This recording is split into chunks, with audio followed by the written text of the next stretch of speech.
1960년 9월 서울 변두리 골목길 끝자락에 서 있는 작은 한옥의 대청마루가 삐걱거렸습니다. 16살 박윤희는 무릎을 모으고 앉아 손톱을 뜯으며 현관 쪽을 바라보았습니다. 벽시계가 밤 9시를 가리키고 있었지만 아버지는 아직 돌아오지 않았습니다. 오늘은 늦으시네요. 어머니 이정숙이 작은 소리로 중얼거렸습니다. 마흔이 채 안 된 얼굴이었지만 깊게 파인 주름과 움푹 들어간 눈동자가 실제 나이보다 훨씬 늙어 보이게 했습니다. 정숙은 9살 막내딸 소라의 머리를 쓰다듬으며 낮은 목소리로 말했습니다. 소라야, 방에 들어가서 자거라. 언니랑 같이 있을래요. 소라가 윤희의 치마폭에 얼굴을 묻었습니다. 윤희는 동생의 등을 토닥이면서도 귀를 현관 쪽으로 기울였습니다. 멀리서 비틀거리는 발소리가 들려왔습니다. 현관문이 거칠게 열렸습니다. 박철수가 술 냄새를 풍기며 들어섰습니다. 우체국 제복은 구겨져 있었고 넥타이는 비뚤어져 있었습니다. 그의 혈관이 붉어진 눈동자가 거실을 훑쳤습니다. 뭘 쳐다봐! 철수의 목소리가 거칠게 울렸습니다. 정숙은 고개를 숙이며 부엌으로 향했습니다. 저녁 데워드릴게요. 필요 없어! 배불러! 철수가 대청마루에 주저앉더니 윤희를 노려보았습니다. 너는 또 뭘 하고 있어? 윤희의 무릎 위에는 스케치북이 놓여 있었습니다. 김선영 선생님이 며칠 전 선물해 준 것이었습니다. 윤희는 서둘러 스케치북을 가슴팍에 감쌌습니다. 그림 그리고 있었어요. 그림! 철수의 입가에 비웃음이 번졌습니다. 여자가 그런 쓸데없는 짓 해서 뭐해? 밥이라도 제대로 해! 아빠, 윤희는 선생님이 재능이 있다고.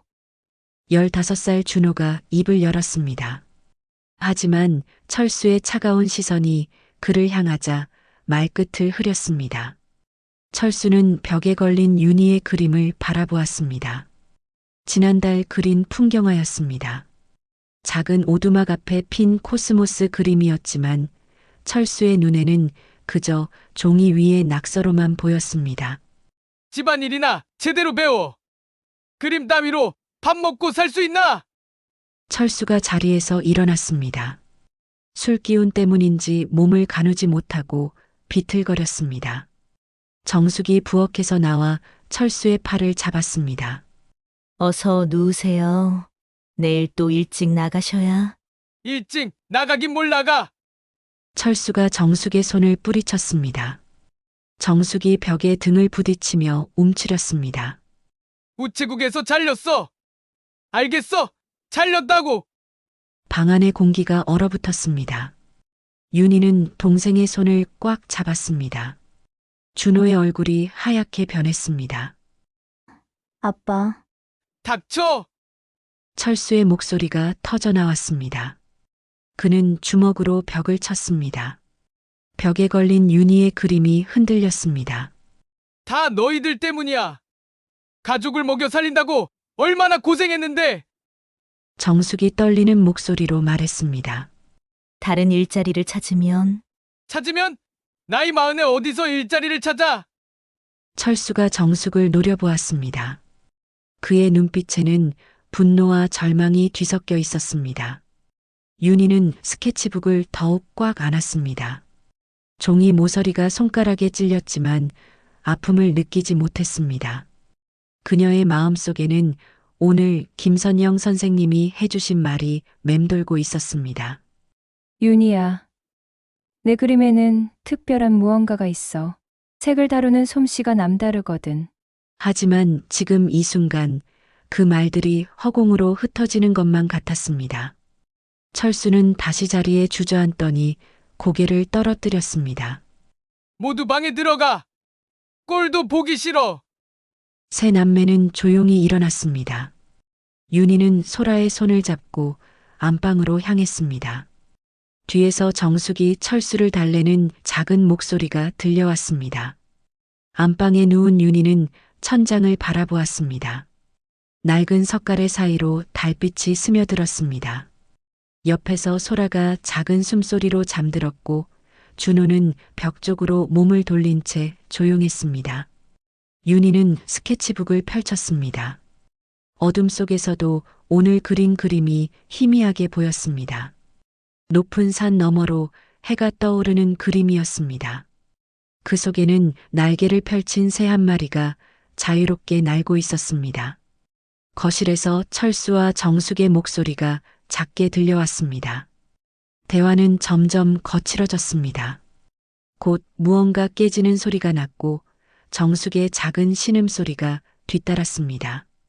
윤희는 눈을 감았습니다. 마음속에서 오늘 그린 새가 더 높이, 더 멀리 날아가기를 바랐습니다. 언젠가는 자신도 그 새처럼 이 좁은 집을 벗어날 수 있을 거라고 믿었습니다. 하지만 새벽까지 이어진 아버지의 분노는 이 집이 점점 더 깊은 감옥이 되어가고 있음을 말해주고 있었습니다. 철수가 해고된 지 한 달이 지났습니다. 집안의 공기는 점점 더 무겁게 가라앉았습니다. 아침부터 술을 마시는 철수의 모습이 일상이 되었고 정숙은 이웃집 빨래를 받아다 하며 근근히 생계를 이어갔습니다. 윤희는 학교에서 돌아와 부엌 한 구석에 앉아 숙제를 하고 있었습니다. 연필 소리만이 조용히 울렸습니다. 소라는 윤희 옆에서 헝겊인형을 안고 있었습니다. 언니, 우리 언제까지 여기서 살아야 해? 소라의 작은 목소리였습니다. 윤희는 연필을 멈추고 동생을 바라보았습니다. 소라의 눈가에는 새로 생긴 멍자국이 있었습니다. 어제 철수가 던진 그릇 조각에 맞은 것이었습니다. 잠깐만 참자. 곧 나아질 거야. 윤희가 소라의 손을 잡으며 말했습니다. 하지만 그녀 자신도 확신이 서지 않았습니다. 정숙이 마당에서 빨래를 널다가 안으로 들어왔습니다. 손등에는 세제로 인한 상처가 거칠게 일어나 있었습니다. 윤희야, 어머니 좀 도와줘. 윤희가 일어서려는 순간 철수가 방에서 나왔습니다. 술 냄새가 진동했습니다. 또 뭘 속닥거려? 뒤에서 나쁜 말이나 하고 있지. 그런 게 아니에요. 정숙이 서둘러 말했습니다. 철수는 정숙을 노려보더니 부엌으로 향했습니다. 밥은 언제 하냐? 배고파 죽겠는데. 지금 준비하고 있어요. 정숙이 재빨리 쌀을 씻기 시작했습니다. 윤희는 동생을 안방으로 데려갔습니다. 그날 저녁 준호가 학교에서 돌아왔습니다. 교복이 찢어져 있었고 입술이 터져 있었습니다. 오빠, 뭔 일이야? 윤희가 놀라서 물었습니다. 준호는 고개를 숙인 채 대답하지 않았습니다. 애들이 아빠 얘기를 했구나. 정숙이 준호의 상처를 들여다보며 말했습니다. 동네에서 철수의 술버릇은 이미 소문이 났습니다. 괜찮아. 별거 아니야. 준호가 짧게 답했습니다. 하지만 그의 눈에는 분노가 서려 있었습니다. 며칠 후 윤희는 어머니와 소라에게 조심스럽게 말을 꺼냈습니다. 엄마, 우리 이모네 집으로 가면 안 될까요? 정숙이 빨래를 개던 손을 멈췄습니다. 갑자기 왜 그런 소리를. 이대로는 안 돼요. 소라도 계속 다치고, 엄마도. 윤희가 어머니의 팔을 가리켰습니다. 어제 생긴 새로운 멍자국이 있었습니다.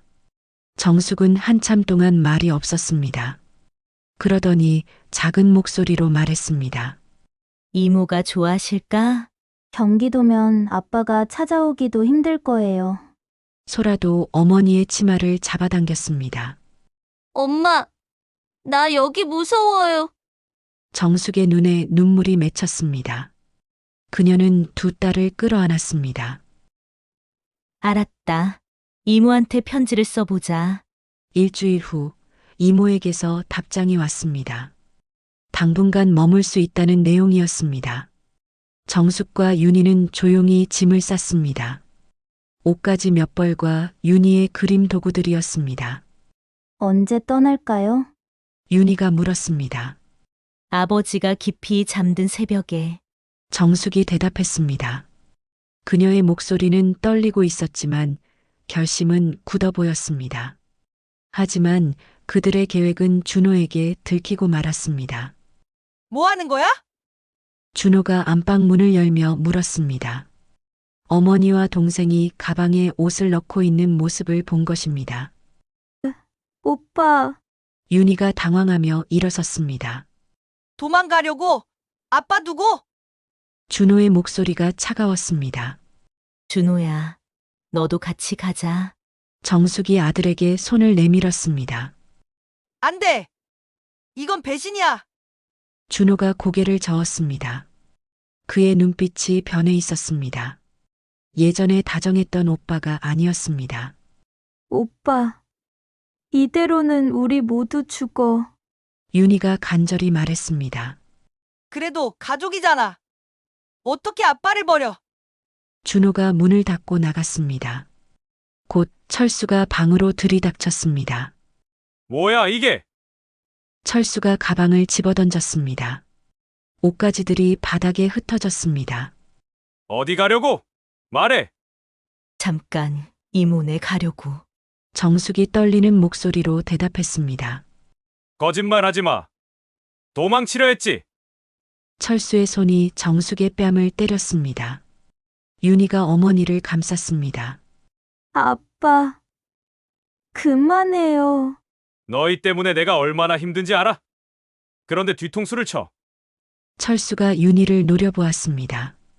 그의 눈에는 배신감과 분노가 가득했습니다. 그 후로 집은 완전한 감옥이 되었습니다. 철수는 늘 의심의 눈초리로 가족들을 지켜보았습니다. 준호도 아버지 편에 서서 어머니와 동생을 감시했습니다. 창문에는 철창이 더해졌습니다. 현관문에는 새로운 자물쇠가 달렸습니다. 윤희는 학교에서 돌아와도 더 이상 자유롭게 그림을 그릴 수 없었습니다. 철수가 늘 지켜보고 있었기 때문입니다. 어느 날 밤 윤희는 어둠 속에서 몰래 그림을 그렸습니다. 닫힌 문, 검은 그림자, 갇힌 새의 모습이었습니다. 하지만 그림 한 구석에는 작은 열쇠가 그려져 있었습니다. 소라가 윤희 곁으로 다가왔습니다. 언니, 우리 진짜 못 나가는 거야? 아니야. 방법이 있을 거야. 윤희가 동생의 머리를 쓰다듬으며 말했습니다. 언제? 곧 기회가 오면. 윤희는 그림 속 열쇠를 바라보았습니다. 마음속에서 새로운 생각이 떠오르기 시작했습니다. 위험하지만 어쩌면 유일한 방법일지도 모르는 생각이었습니다. 바깥에서 바람이 창문을 흔들었습니다. 철창 사이로 달빛이 스며들었지만 그 빛조차 차갑게 느껴졌습니다. 윤희는 그림을 가슴에 품고 눈을 감았습니다. 내일 더 구체적인 계획을 세워야겠다고 다짐했습니다. 10월 들어 첫 찬바람이 불던 날이었습니다. 윤희는 부엌에서 콩나물을 다듬으며 철수의 움직임을 살폈습니다. 해고 후 2달째 그의 술버릇은 더욱 심해졌습니다. 하루 종일 집에 있으면서 가족들의 일거수일투족을 감시했습니다. 무릎이 또 쑤시네. 철수가 방에서 나오며 다리를 저렸습니다. 요즘 들어 자주 하는 말이었습니다. 습한 날씨 탓인지 관절이 아프다며 하루에도 몇 번씩 무릎을 주물렀습니다. 윤희는 아버지가 약국에서 사온 작은 병을 바라보았습니다. 갈색 병에 윤활제라는 글자가 적혀 있었습니다. 철수는 그 약을 무릎에 바르며 시원하다고 중얼거렸습니다. 이거 없으면 못 살겠어. 철수가 병을 흔들어 보았습니다. 투명한 액체가 찰랑거렸습니다. 정숙이 마당에서 빨래를 걷어들이며 안으로 들어왔습니다. 얼굴이 더욱 야위어 보였습니다. 이웃집 빨래일까지 하느라 손가락 끝이 거칠어져 있었습니다. 오늘도 늦게 들어오셨네요. 정숙이 조심스럽게 말했습니다. 철수는 답하지 않고 소주를 따랐습니다. 준호가 학교에서 돌아왔습니다. 요즘 그는 집에 오자마자 아버지 옆에 앉습니다. 마치 아버지의 편에 서겠다는 듯이 행동했습니다. 동생들이 이상하게 행동하지 않았어요? 준호가 철수에게 속삭였습니다. 윤희의 가슴이 철렁했습니다. 뭐가 이상해? 자꾸 웅성거려요. 뭔가 계획하는 것 같아요.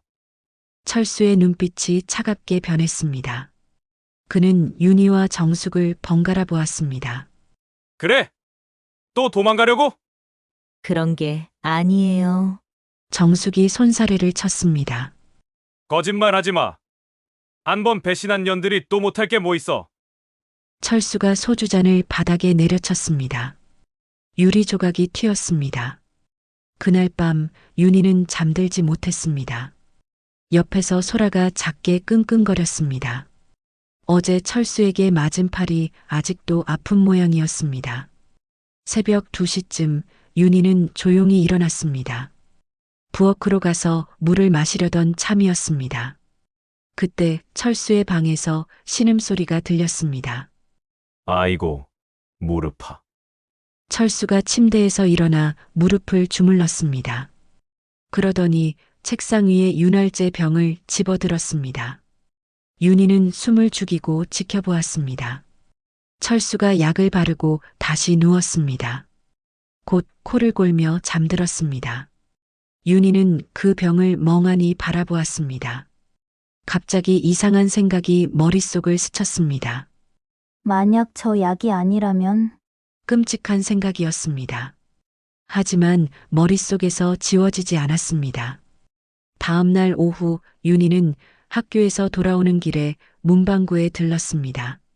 미술 시간에 쓸 풀을 사야 한다고 어머니께 말씀드렸습니다. 투명 본드 하나 주세요.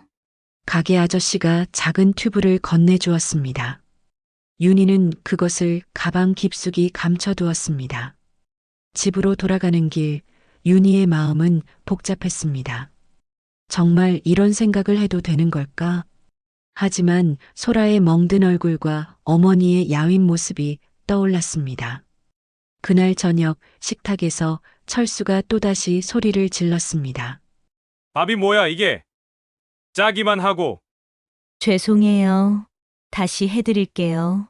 정숙이 서둘러 일어났습니다. 하지만 철수는 그녀의 손목을 잡았습니다. 앉아.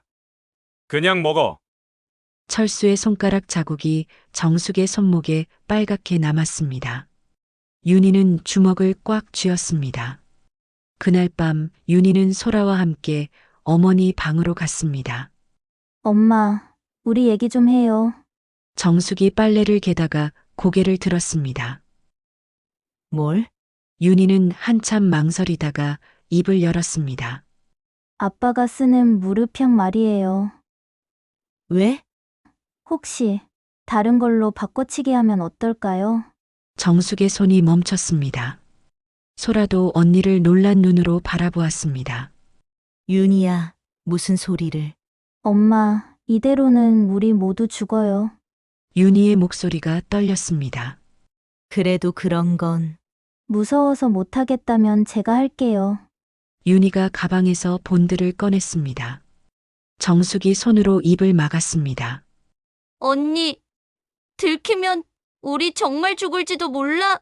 소라가 작은 목소리로 말했습니다. 아빠가 엄마를 죽이기 전에 우리가 먼저 살아야 해. 윤희가 단호하게 대답했습니다. 정숙은 한참 동안 아무 말이 없었습니다. 그러더니 떨리는 손으로 윤희의 손을 잡았습니다.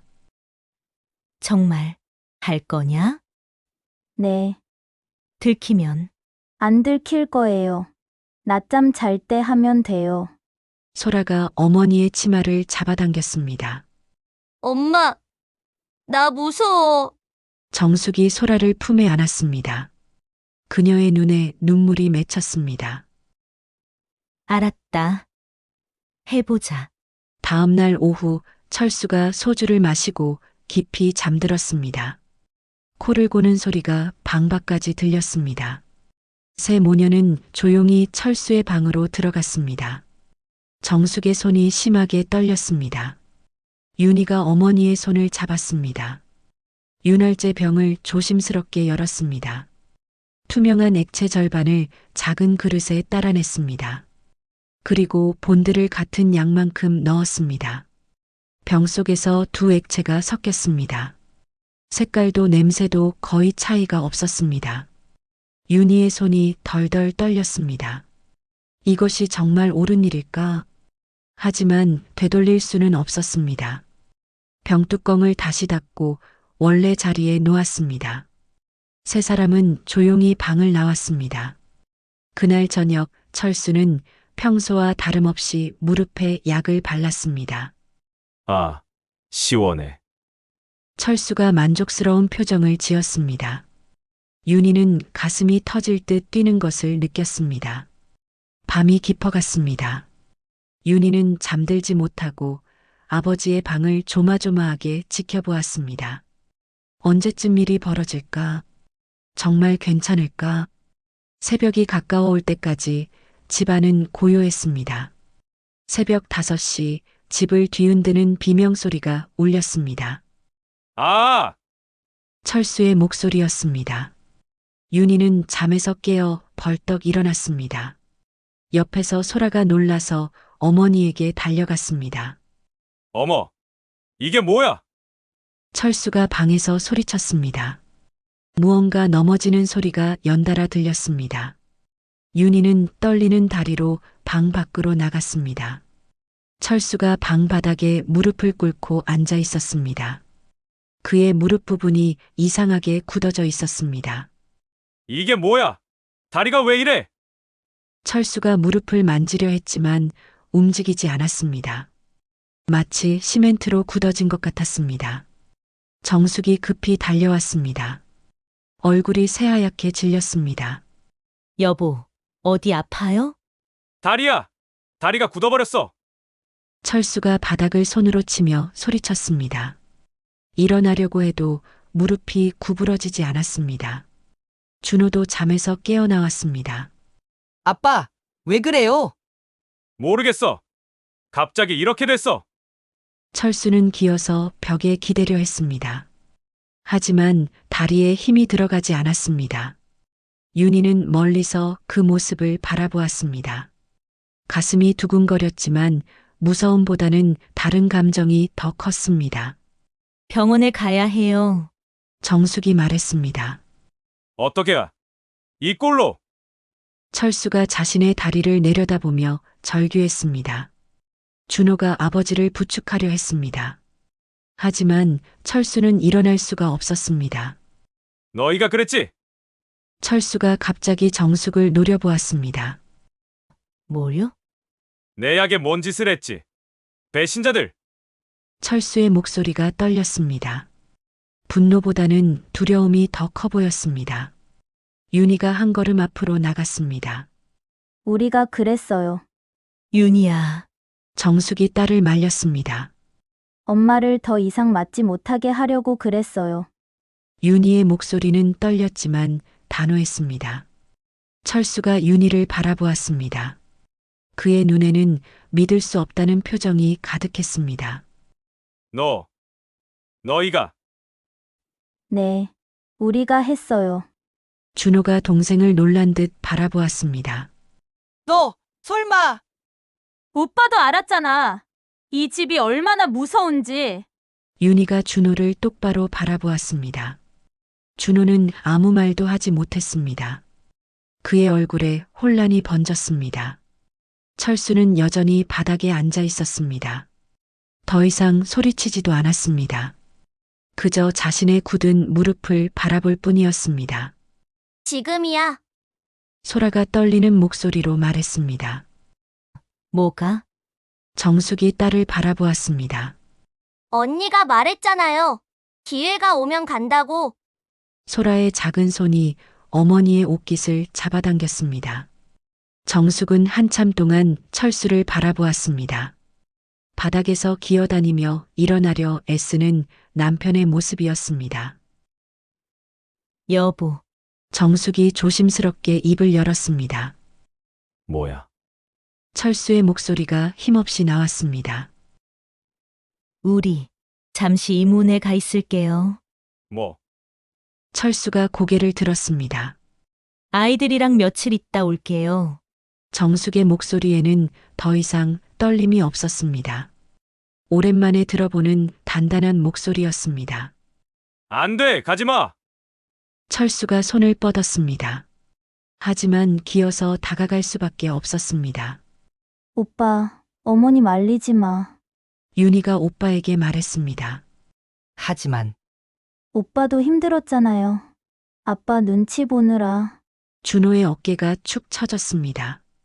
그는 고개를 숙였습니다. 윤희야, 미안해. 괜찮아요. 윤희가 오빠의 어깨를 토닥였습니다. 정숙이 방으로 들어가 옷가지를 챙기기 시작했습니다. 이번에는 아무도 말리지 않았습니다. 엄마, 나도 도울게요. 소라가 어머니를 도왔습니다. 윤희는 자신의 그림 도구들을 가방에 넣었습니다. 며칠 전 그린 열쇠 그림도 함께 챙겼습니다. 가지 마. 제발. 철수가 바닥에서 중얼거렸습니다. 목소리가 점점 작아졌습니다. 준호가 아버지 곁에 앉았습니다. 아빠, 저는 여기 있을게요. 준호야. 아빠, 돌봐드릴게요. 준호의 눈에 눈물이 맺혔습니다. 정숙이 가방을 들고 나왔습니다. 마지막으로 철수를 바라보았습니다. 여보, 술 끊으세요. 그럼 우리 다시 돌아올게요. 철수는 대답하지 않았습니다. 그저 벽에 기대어 앉아 있었습니다. 새 모녀는 현관문을 열었습니다. 새벽 공기가 차가웠지만 상쾌했습니다. 윤희는 뒤를 돌아보았습니다. 작고 어두운 집이 점점 멀어져 갔습니다. 언니, 무서워. 소라가 윤희의 손을 꽉 잡았습니다. 괜찮아. 이제 괜찮아. 윤희가 동생을 안심시켰습니다. 정숙이 딸들을 돌아보았습니다. 정말 괜찮을까? 네. 엄마, 이제 시작이에요. 윤희가 환하게 웃었습니다. 버스 정류장까지 가는 길, 윤희는 자유의 첫 숨결을 깊이 들이마셨습니다. 차가운 새벽 바람이 폐 속 깊이 스며들었습니다. 이제 새로운 시작이었습니다.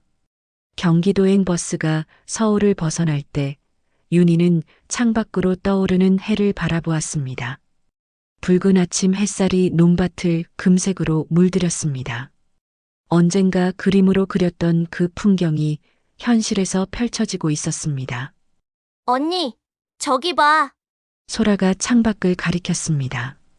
한 무리의 새들이 높은 하늘을 자유롭게 날고 있었습니다. 우리도 저 새들처럼 됐네. 윤희가 작게 웃었습니다. 정숙은 가방을 무릎에 올리고 조용히 앉아 있었습니다. 가끔 뒤를 돌아보며 불안한 기색을 보였지만 얼굴에는 오랜만에 평화로운 빛이 돌았습니다. 엄마, 후회하지 않아요? 윤희가 어머니의 손을 잡으며 물었습니다. 아니다. 이제야 숨을 쉴 수 있을 것 같다. 정숙의 목소리는 단단했습니다. 버스가 시골 마을에 도착했을 때 이모가 정류장에서 기다리고 있었습니다.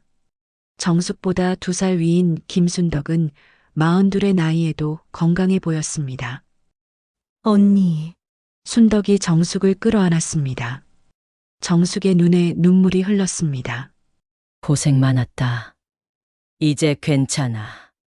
순덕이 정숙의 등을 토닥였습니다. 그리고 윤희와 소라를 번갈아 바라보았습니다. 얘들아, 이모네 집은 좁지만 따뜻하단다. 이모의 집은 정말 작았습니다. 방 2개에 부엌이 전부였습니다. 하지만 깨끗했고 온기가 느껴졌습니다. 당분간 여기서 지내거라. 마을 초등학교에서 대형 교사를 구한다더라. 네가 한번 알아봐. 순덕의 말에 정숙의 눈이 밝아졌습니다. 정말요? 응. 여자 선생님이 필요하다고 하더라. 그날부터 새로운 생활이 시작되었습니다. 윤희와 소라는 마을 학교로 전학했습니다. 처음에는 서울에서 온 아이들이라며 호기심 어린 시선을 받았지만 금세 적응했습니다. 윤희는 특히 미술 시간을 좋아했습니다. 마을 학교의 홍 선생님은 윤희의 재능을 알아보고 격려해 주었습니다. 윤희야, 내 그림에는 남다른 힘이 있어. 꿈을 포기하지 마라. 홍 선생님이 윤희의 그림을 들여다보며 말했습니다. 산 너머로 떠오르는 해를 그린 풍경화였습니다. 선생님, 저는 선생님처럼 되고 싶어요. 윤희가 솔직하게 말했습니다. 그래. 그럼 열심히 공부해야지. 정숙은 마을 초등학교에서 임시교사로 일하기 시작했습니다. 아이들을 가르치는 일이 힘들었지만 오랜만에 자신의 일을 하는 보람을 느꼈습니다. 엄마가 일하니까 훨씬 밝아 보여. 소라가 저녁을 먹으며 말했습니다. 그래? 엄마도 그런 것 같아. 정숙이 딸들을 바라보며 환하게 웃었습니다. 한 달이 지났을 때 준호에게서 편지가 왔습니다. 아버지의 다리는 조금씩 나아지고 있다는 내용이었습니다. 술도 많이 줄였다고 했습니다. 윤희야, 아빠가 너희들이 보고 싶다고 하셔. 미안하다고도 하고. 편지를 읽던 정숙이 고개를 들었습니다. 어떻게 할까? 조금 더 기다려봐요. 정말 변했는지 확인하고 싶어요. 윤희가 신중하게 말했습니다. 겨울이 가고 봄이 왔습니다. 윤희는 마을 학교에서 그림 실력을 인정받아 시에서 주최하는 학생 미술 대회에 참가했습니다. 1등상을 받았어요. 윤희가 상장을 들고 집으로 뛰어왔습니다. 정말? 우리 딸이. 정숙이 윤희를 끌어안았습니다. 소라도 언니를 축하하며 뛸 듯이 기뻐했습니다. 그해 여름 철수가 편지를 보냈습니다. 자필로 쓴 편지였습니다. 정수가, 아이들아, 미안하다. 정말 미안하다. 술을 끊었다. 새 일자리도 찾았다. 그러니 제발 돌아와. 정숙이 편지를 읽고 한참 생각에 잠겼습니다. 엄마, 어떻게 할래요? 윤희가 물었습니다. 한번 만나보자. 정말 변했나? 가족들이 서울로 올라간 것은 그 다음 주였습니다. 철수는 많이 야위어 있었습니다. 하지만 예전보다 차분해 보였습니다. 미안했다. 정말 미안했어. 철수가 가족들 앞에서 고개를 숙였습니다. 준호가 아버지 옆에 앉아 있었습니다. 아빠, 많이 노력하셨어요. 준호가 말했습니다. 아직 완전히 믿지는 못하겠어요. 윤희가 솔직하게 말했습니다. 그래도 된다. 시간을 두고 봐다오. 철수가 고개를 끄덕였습니다. 그날 이후로 가족들은 서서히 관계를 회복해 나갔습니다. 철수는 정말 술을 끊었고 새로운 일자리에서 성실히 일했습니다. 정숙도 서울로 돌아와 근처 학교에서 교사로 일했습니다. 시간이 흘러 윤희는 사범대학에 입학했습니다. 미술교육과에서 꿈을 키워나갔습니다. 언니, 정말 선생님이 될 거야? 소라가 대학생이 된 언니를 바라보며 물었습니다. 응. 아이들에게 그림을 가르치고 싶어. 윤희가 환하게 웃었습니다. 대학을 졸업한 윤희는 중학교 미술교사가 되었습니다. 결혼도 하고 아이들도 낳았습니다. 행복한 가정을 꾸렸습니다. 그리고 지금 73세가 된 윤희는 은퇴한 지 오래되었지만 여전히 동네 문화센터에서 그림을 가르치고 있습니다. 선생님, 그때 정말 무섭지 않으셨어요? 한 학생이 물었습니다. 윤희가 가끔 들려주는 어린 시절 이야기를 듣고 난 후였습니다. 무서웠지. 하지만 그보다 더 큰 용기가 있었단다. 윤희가 미소 지으며 답했습니다. 그 용기가 뭐예요? 사랑하는 사람들을 지키려는 마음이었어. 윤희는 창밖을 바라보았습니다. 하늘을 자유롭게 나는 새들이 보였습니다. 그날 본드를 섞은 건 단순한 반항이 아니라 내 인생의 첫 용기였단다. 그 작은 붓질이 우리 가족을 살렸고 폭력의 굴레를 끊어냈지. 학생들이 조용히 윤희의 말을 들었습니다. 어두운 그림도 색을 입히면 달라지듯 인생도 다시 그릴 수 있단다. 포기하지만 말거라. 윤희가 학생들을 따뜻한 눈으로 바라보았습니다. 그날 저녁 윤희는 집에서 오래된 그림 한 장을 꺼내 보았습니다. 16세 때 그린 갇힌 새 그림이었습니다. 그 옆에는 최근에 그린 자유로운 새 그림이 놓여 있었습니다. 정말 많이 왔구나. 윤희가 혼잣말을 하며 미소 지었습니다. 창밖으로 저녁 노을이 아름답게 물들어가고 있었습니다.